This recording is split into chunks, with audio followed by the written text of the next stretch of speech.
Texas area. January 2023. So it's very, very unfair to the people here close to the border. A group of Republican senators getting a first-hand look at border challenges. We've also heard from victims of human trafficking. One of the victims the delegation heard from was this woman, Karla Jacinto, whose testimony so moved Alabama Senator Britt, she gave the victim a hug. Fast forward to today, No, para nada. and Jacinto is fuming because she says Britt got many of the facts of her story wrong in the Republican response to President Biden's State of the Union address. The senator made it sound like you had been a victim of human trafficking recently during the administration of the current president of the United States, Joe Biden. Is that the case?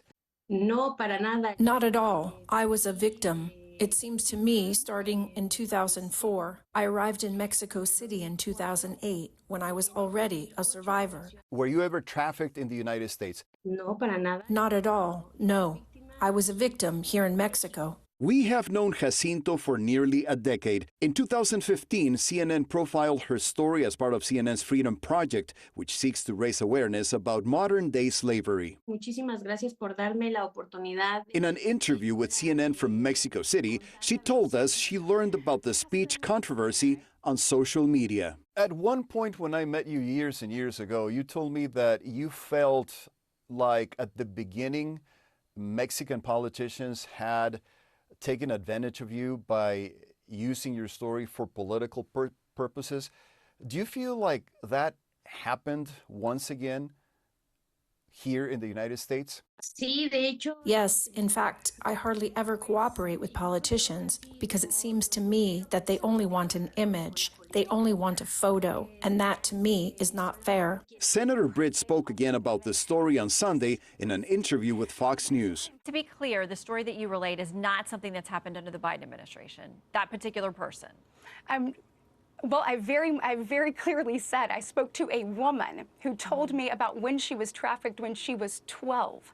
So I didn't say a teenager. I didn't say a young woman, a grown woman, a woman when she was trafficked when she was 12. Jacinto also told us no one reached out to her to ask for her permission to use her story as part of a political speech. What would you like to tell Senator Britt about what happened? Pues me gustaría que. Well, at this moment, I would like her to get informed a little more about the topic, and that at some point, if she wants to contact me to talk about the topic, she can do so.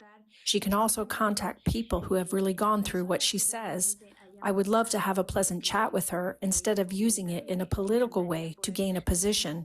Sean Ross, Britt's communications director, told the Washington Post that the senator was talking about Jacinto and disputed that Britt's language was misleading.